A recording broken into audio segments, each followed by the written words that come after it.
하늘의 문을 여는 아침에 오신 여러분의 진심으로 환영하고 축복합니다. 이 시간을 통해서 하늘의 열린 문을 통해서 천국을 경험하고 또 경험된 천국으로 오늘 하루를 천국의 소망, 천국의 기쁨, 천국의 능력으로 살아가는 은혜가 사랑하는 모든 성도님들 가운데 임하기를 주님의 이름으로 축복합니다. 오늘은 이사야 9장 1절부터 7절까지 말씀입니다. 전에 고통받던 자들에게는 흑암이 없으리로다. 옛적에는 여호와께서 스불론 땅과 납달리 땅이 멸시를 당하게 하셨더니 후에는 해변길과 요단 저쪽 이방의 갈릴리를 영화롭게 하셨느니라. 흑암에 가던 백성이 큰 빛을 보고 사망의 그늘의 땅에 거주하던 자에게 빛이 비치도다.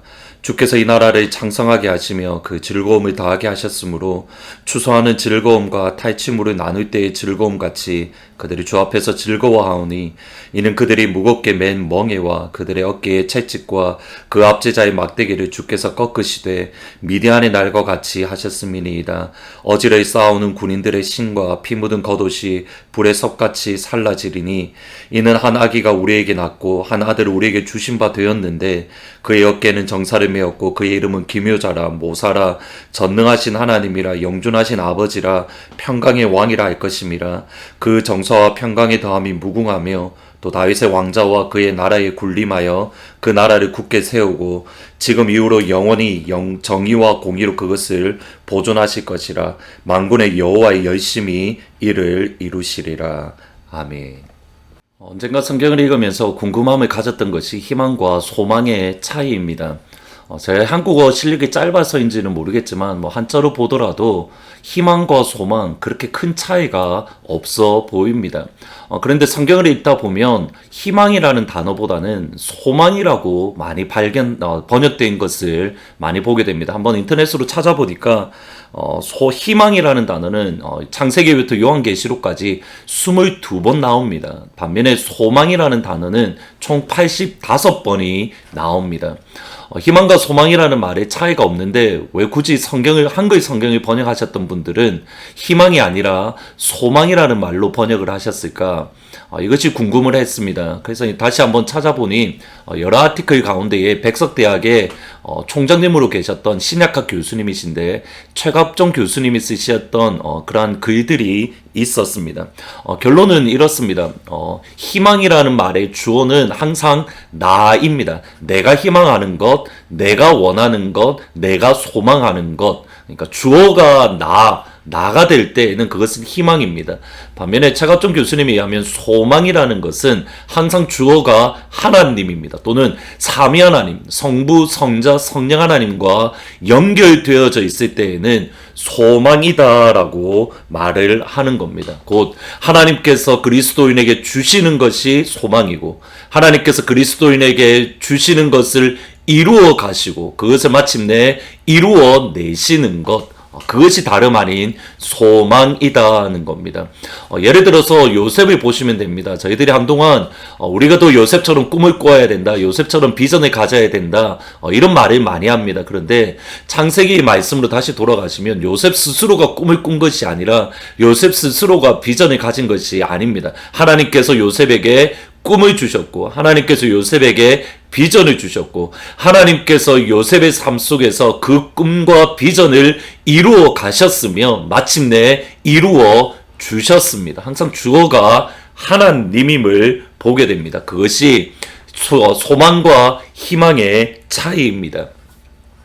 어제 말씀드렸듯이 아하스 왕, 이사야가 사역했던 당시 왕이었던 아하스 왕은 친아수르 정책을 펼칩니다. 여기에 대해서 이사야는 강대국의 힘, 사람의 힘을 의지하지 말고 하나님만을 의지해야 된다. 만약 하나님을 의지하지 아니하고 사람을 의지할 때에는 하나님께서 반드시 심판하시고 하나님께서 반드시 책망하신다라고 예언을 했습니다.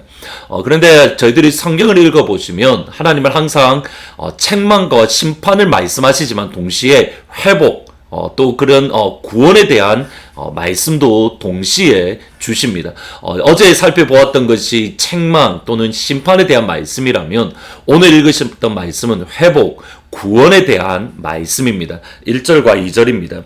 전에 고통받던 자들에게 흑암이 없으리로다. 옛적에는 여호와께서 스불론 땅과 납달리 땅이 멸시를 당하게 하셨더니 후에는 해변길과 요단 저쪽 이방의 갈릴리를 영화롭게 하셨느니라. 흑암에 행하던 백성이 큰 빛을 보고 사망의 그늘진 땅에 거주하던 자에게 빛이 비치도다. 저희 성경에는, 한글 성경에는 이게 명확하게 드러나 있지는 않은데, 히브리어 성경을 보면 5절 말씀을 제외하고 1절부터 7절까지 모두 다 완료형으로 되어져 있습니다. 무슨 말이냐면, 이미 과거에 이루어졌다, 또는 이미 과거에 하나님께서 시작하셨고, 그것이 지금 이 순간에 그 결과가 우리 손에 붙잡고 있다라는, 과거의 어느 시점에 이미 이루어진 것으로 설명을 합니다. 그런데 지금 본문에 나오는 스불론 땅 또는 납달리 땅, 해변길 또는 이방의 갈릴리, 모두 북쪽 이스라엘인데, 이사야가 이 예언의 말씀을 할 때에 아직 북이스라엘이 멸망당하기 전입니다. 아직 아수르가 이 북이스라엘을 멸망하기 전의 사건입니다. 더 놀라운 것, 더 흥미로운 것은 이 이후에 북이스라엘이 아수르에 멸망당하고 그 이후로 한 번도 회복되어졌던 적이, 구원을 받았던 적이 없습니다. 아수르 다음에는 바벨론에 의해서, 바벨론 다음에는 그리스에 의해서, 그리스 다음에는 로마에 의해서 끊임없이 정복을 당했고 지배를 받았던 곳이 다름 아닌 북이스라엘, 유다까지 포함해서 전체 이스라엘의 백성입니다. 그럼에도 불구하고 마치 이미 구원을 받은 것처럼, 이미 북쪽 이스라엘 가운데에, 남쪽 유다 가운데에 하나님의 영광, 하나님의 구원, 하나님의 회복이 임한 것처럼 저희들 가운데에 말씀을 주고 있습니다. 과연 하나님은 헛된 꿈을 주신 겁니까? 과연 하나님은 그들 가운데에 거짓말을 하신 겁니까? 다시 한번 마태복음 말씀을 한번 보실 필요가 있습니다. 조금 전에 읽으셨던 9장 1절과 2절 말씀을 마태복음 4장에서 인용을 합니다. 예수께서 나사렛을 떠나 스불론 땅과 납달리 지경 해변에 있는 가버나움에 가서 사시니 이는 선지자 이사야를 통하여 하신 말씀을 이루려 하심이라. 일러스되 스불론 땅과 납달리 땅과 요단강 저편 해변길과 이방의 갈릴리여, 흑암에 앉은 큰 백성이 큰 빛을 보았고 사망의 땅과 그늘에 앉은 자들에게 빛이 비추었도다. 하나님은 결코 거짓말을 하시지 않으십니다. 북쪽 이스라엘이 스불론 땅이, 이방 갈릴리가 분명히 큰 빛을 볼 것이다. 그들은 마침내 보았습니다.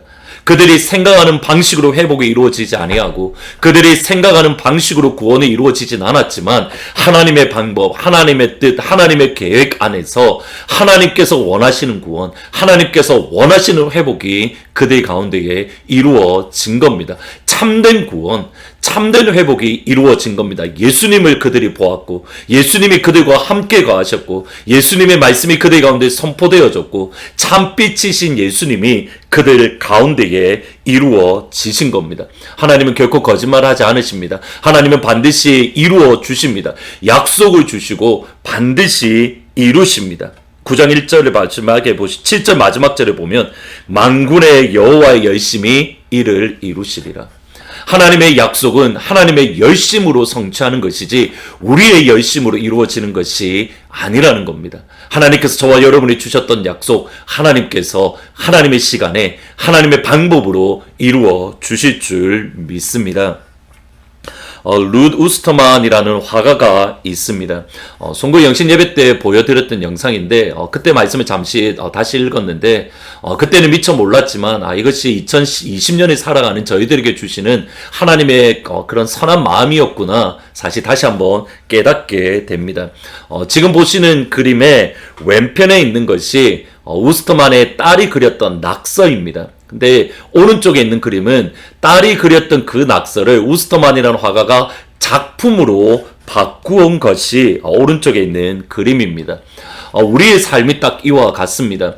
우스터만의 딸이 그렸던 낙서처럼 우리의 삶이 엉망진창이고 우리의 삶에 소망이 없고 희망이 없고 완전히 무너진 것 같고 회복되어질 수 없을 정도로 나락에 떨어진 것 같아 보이더라도 우리의 보기에는 그렇더라도 그것이 하나님의 열심으로 인해서 하나님께서는 어떻게 바꾸시는가? 작품으로 바꾸어 가시는 겁니다. 하나님께서는 회복시켜 주실 수 있습니다. 코로나라는 큰 위기 가운데에 우리의 삶 가운데 희망이 없고 우리 가운데에 이제 더 이상 소망이 없다라고 나락으로 떨어졌다라는 그런 두려움이 우리 가운데 밀려오더라도 하나님의 손을 거치면 회복되어질 수 있고 낙서에서 작품으로 변화될 수 있습니다. 그리고 그것은 하나님께서 이루어 가십니다. 오늘이 한 날 희망이 아니라 소망을 가지고 하나님께서 내 삶의 낙서에서 작품으로 바꾸어 주시리라는 이 소망으로 오늘이 한 날 주님의 은혜 안에서 힘있게 능력있게 그리고 기쁨으로 힘있게 살아가는 은혜가 여러분 가운데 임하기를 주님의 이름으로 축복합니다. 희망이 아니라 소망을 가졌습니다. 찬송가 1장입니다. 오늘은 만복의 근원 하나님입니다. 만복의 근원 하나님 온 백성 찬송 드리고 저 천사여 찬송하세 찬송 성부 성자 성령 아멘. 기도하시겠습니다. 아버지, 우리에게 희망이 아닌 소망을 주신 하나님께 감사드립니다.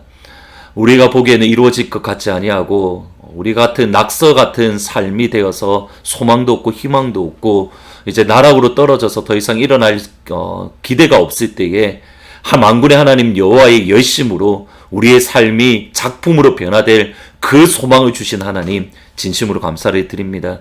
어려운 이 시간 하나님 저희들 가운데에 하나님의 소망을 가지게 하시고 하나님의 소망 안에서 우리가 오늘 이 한 날도 힘을 낼 수 있도록 하나님 축복하여 주옵소서. 이주학 집사님, 김순복 권사님, 이상신 권사님, 백운주 집사님 그 외에 경제적으로 어려움이 겪는 모든 성도님들 하나님의 소망 안에서 그 소망을 붙들고 오늘 이 한 날 무너지지 아니하고 새 힘으로 오늘 이 한 날도 승리할 수 있도록 주의 영광으로 함께하여 주옵소서. 예수님의 이름으로 기도합니다. 아멘.